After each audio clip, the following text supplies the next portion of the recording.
In the year 1844, the French author Alexandre Dumas completes one of his most famous novels, The Count of Monte Cristo. While much of this work is thought to be fiction, various elements within certainly do hold truth. Regardless, the work's fame has its own value despite its validity. The novel follows Edmond Dantes, the king of the cavern, in his youth as a merchant sailor turned captain in Marseille, France. A conspiracy brews around Edmond's late ship captain, who was a supporter of Napoleon Bonaparte, now exiled. Edmond is to be married to his love, Mercedes, but her own cousin, Fernand Mondego, also seeks her hand in marriage. To remove Edmond from the picture, Fernand conspires with two colleagues, Danglars and Villefort, to have Edmond framed as a traitor and Bonapartist himself. Thus, on Edmond's wedding day, he is torn from his lover and arrested, sentenced to life as a prisoner in Château d'If, an island fortress known as the most feared and notorious jail in France. He rots there in turmoil for the next 6 years, driven to the verge of suicide. Fortunately, he finds hope when another prisoner, the mad priest, Abbe Faria, digs an escape tunnel that intersects with Edmond's cell. He finds mentorship and camaraderie in Faria, who had also been falsely imprisoned. Over the following 8 years, Faria educates Edmond in both science and language. More importantly, Faria reveals that he was framed by those he calls the Three Wise Men, who rivaled him in searching for an enormous treasure hidden in Monte Cristo. Faria knows and imparts the location of the treasure onto Edmond before succumbing to death within the prison. While no prisoner has ever escaped the island, Dantes finally has the opportunity by taking Faria's place in a burial sack. Prison guards take the sack and toss it into the ocean, unaware that Dantes hides within, ready to cut himself out and swim to safety. Without further delay, Dantes hitches a ride from a smuggling ship and makes his way to the Isle of Monte Cristo. With the knowledge he gained from Faria, Dantes successfully unearths the island's glorious treasure, which he uses to purchase the island and the title of Count of Monte Cristo. This wealth is but a means to an end, for Dantes is driven by a lust for vengeance. He learns that his beloved Mercedes had married Fernand, and his conspirators have gained honorable titles in society. Thus, Dantes plans to take revenge upon those who wronged him. During this time, he encounters a beautiful woman, Ide, an Albanian princess sold into slavery after her country's destruction. Dantes learns that Fernand had killed the woman's father, and so he buys her to save her from a life of servitude. She becomes his confidant in seeking revenge, keeping her presence a secret. Dantes himself chooses to hide his identity in pursuit of his goal. Before targeting his accusers in France, Edmond Dantes sets his sights on avenging Abbe Faria, who he saw as a father figure. He locates the Three Wise Men who put his mentor in prison. The first, Father Angelo Braga, is invited to Edmond's home in October of 1837, despite Ide's disapproval. He waits until his house servant, Concetta, announces Angelo's arrival. Dantes had Angelo visit on false pretenses of obtaining the treasure of Monte Cristo, and as the two converse over dinner, Dantes reveals how Faria had been a father to him. He poisons Angelo's food, but is shocked to discover it doesn't kill his target, despite consuming a lethal dose. Instead, Father Angelo utilizes combat techniques from the Assembly of the Eighth Sacrament to defend himself. Despite wielding a pistol, Dantes cannot so much as scratch Angelo. Left with only one more option, Dantes evacuates the building and has Concetta activate a trap, causing the mansion to explode with Angelo inside. To their surprise, Angelo emerges from the rubble, barely alive, yet unable to fight. With a finishing blow, Dantes strikes him down with one of his own black keys. Edmond Dantes moves to Rome for his next target, the church's cardinal. While he and Concetta plan to lure the cardinal away with money, their plans are stalled upon learning that one of his informants has been killed quite uniquely. More informants are killed, and whoever is committing the murders is doing so while leaving behind bloodless corpses. Dantes is certain the culprit is the other of the remaining wise men, and this is confirmed when another victim is discovered, their gouged organs, spelling the name Tarantella. He considers if these killings are revenge for Angelo, or if this is just how the church normally operates. Regardless, he must act fast. Dantes orders Concetta to prepare yet another trap, this one disguised as a lavish house party. They rent the Villa Medici and invite Tarantella for the festivities. Awaiting the time of the party, ID once again pleads for Dantes to avoid the fight. She wants him to live, but Dantes must continue in order to erase his own sorrows. Tarantella arrives, quickly discovers the party was a farce, and explains to Dantes that Faria was a traitor of the church, someone who wanted to save all life. While this may appear to be the church's goal on the surface, the reality is far more grim. In response, Dantes accuses the church as a flock of heretics and bloodied murderers.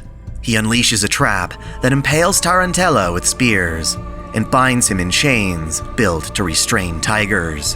Tarantella effortlessly breaks free, only to be shot between the eyes by Dantes. While Tarantella hits the floor wounded, it is only a matter of time before he stands up again and aggressively removes the spears from his own body. To counterattack, he unleashes a white lightning that scalds Dantes. The shock isn't a killing blow. No, Tarantella needs Dantes alive for interrogation. The two continue to argue about the church's motives, until Dantes escapes by tossing his coat to block his enemy's vision and following up with a stab to the heart. Somehow, Tarantella isn't dying, instead employing more lightning magecraft to restrain and question Dantes about the treasure. Dantes retorts that there is no treasure, revealing himself to be impervious to pain, torture, and damage. Tarantella retreats after vowing to show Dantes true pain by destroying someone dear to him. With his plan foiled, Dantes regrets not implementing explosives into the trap as Concetta had recommended. He hurries to the inn where he was to meet Concetta, only to discover he is too late. There, Tarantella has just finished sucking Concetta dry of all her blood. The truth is made clear. Tarantella is a vampire. More particularly, he is the current reincarnation of Michael Roa Valdemjong. Faria once knew the truth, but was unable to impart this knowledge onto Dantes. However, in its place, Faria gave him the treasure of darkness he had stolen from the church. In other words, the treasure of Monte Cristo, in addition to being a hoard of wealth, also has the power to remake a person. With newfound confidence, Dantes declares that only he represents God's will. To me belongeth vengeance. His body ignites with a black flame, a weapon he can use against his enemies. These flames are the Monte Cristo mythology, the king of the cavern, a literal embodiment of Dantes' life as an avenger. Its power is on par with those from the Age of Gods, tied to the treasure's 14 relics as a symbol of despair for those without God. Using this might, Dantes slams Roa through the inn's wall. The two fight, with Roa channeling techniques from his previous incarnations to seal Dantes within a barrier. Dantes formally calls for the flames to eat his soul and transform into black flames powerful enough to destroy the barrier. Now, when Dantes stabs Roa, the wounds do not heal. The two, doused in Dantes' flames, wait out the inferno to see who can endure longer. Roa brags he is infinite, only for Dantes to respond, despair. That is hell. I will not take pity upon you. Rot away. Soon, Dantes finds himself alone, accompanied only by Roa's ashes. The treasure, or rather Faria, had saved him. Lamenting, he prays that Concetta watch over his vengeance from beyond the grave, and makes his way to the cathedral. A single guard stands before him, demanding to know who he is. With a wicked laugh, Edmond Dantes announces, "The Count of Monte Cristo has come for the Cardinal." While we do not know what becomes of the cardinal, it is clear a vacancy in the church is open in his place. Dantes has avenged Faria, but this is only the beginning of his vengeful tale. Dantes fulfills his vengeance in Paris against Fernand, Danglars, and Villefort through deception, scheming, romance, politics, and even murder, making him remembered as the most famous avenger in the world. Miraculously, however, he does not kill all of them, instead managing to quell his madness with the help of ID, who is now his mistress. He throws away his revenge and sets out on a journey with the foreign princess at his side. Although Edmond Dantes had abandoned his dark nature before dying, his fame is tied to the image of a nemesis rather than a redeemed man. Thus, his legend is recorded into the Throne of Heroes, allowing him to be summoned in his vengeful prime.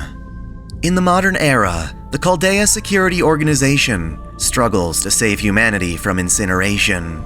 Their only master, Ritsuka Fujimaru, and their servant, Mashu Kyrielite, find themselves within a singularity in which Japan's Ogawa apartment complex is swarming with phantasmal beasts. Truthfully, Edmond Dantes is summoned by Ketia, the incineration's mastermind, and tasked with creating the singularity to begin with. While he fulfills that duty, Dantes also takes this as a chance to create an eternal hell by allowing the apartment complex to become infested with vengeful spirits who resent the world. He nearly succeeds in amalgamating the spirits into a massive ghost, but his plans are thwarted when Shiki Ryogi announces that all things have an end and cuts the ghost down with her mystic eyes of death perception. When Ritsuka's party asks Dantes for his name, he merely responds, "Attendre et espérer," wait and hope before vanishing. Left to speculate, Shiki gets the impression that the hateful servant may become a trustworthy ally, because those who are born from hatred speak of love, and those who are born from love speak of hatred. This is not the end of Edmond Dantes. Quite horrifically, Ritsuka Fujimaru's consciousness, their soul, is forcibly dragged into a version of the prison tower where Dantes was once condemned. There, Dantes appears before Ritsuka and instructs that Ritsuka must ascend the tower's 7 floors, facing off against the tower's own vengeful spirits within 7 days, or they will die. Dantes joins in the fighting, helping Ritsuka at each Hall of Judgment. In battle, Edmond Dantes relies upon 2 noble phantasms. The first is Enfer Chateau d'Yves, Tiger Burning Bright, a manifestation of Dantes' strong will for enduring France's most hellish prison. It allows him to escape abstract prisons, such as time and space. Moving at a speed so high, his multiple attacks appear to occur simultaneously. With a grand finale, he lets loose flames of grudge, materialized by mana, that engulf his foes. His second noble phantasm is his famous saying, "Attendre et espérer," wait and hope, which mimics his redemption. It allows him to bring allies back from the verge of death, with an added boon to their parameters. The man's hope that hides within despair breaks free to bless his loved ones.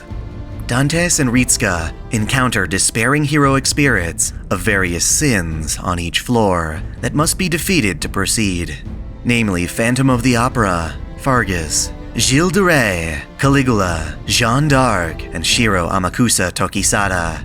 Between each floor, Ritsuka wakes up in Chaldea and has to convince Dr. Roman and Mashu about their experience. In the end, however, Ritsuka is forced to face the prison tower on their own. On the 7th and final floor, Ritsuka is forced to fight against Edmond Dantes himself.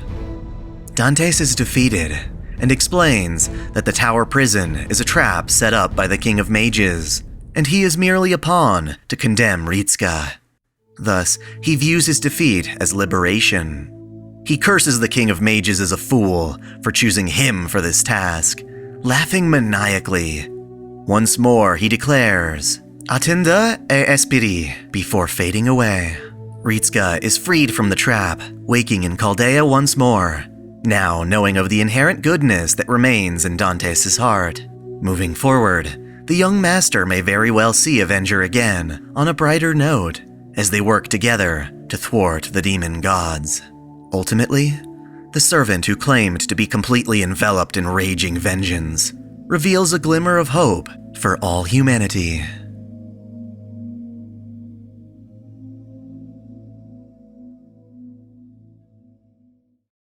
Thanks for watching. If you enjoy this channel, help me beat the algorithm by liking, commenting, and sharing the video, subscribing to OtakuDaiKun, and most of all, smashing that notification bell as if it were your waifu. That way you'll never miss out on all of my anime content, lore videos, live streams, and Holy Waifu Wars polls. My vids are struggling to get featured, so that bell is absolutely critical. If you want to support me directly, check out my Patreon, or consider donating via Super Chat. And as always, celebrate your fandom.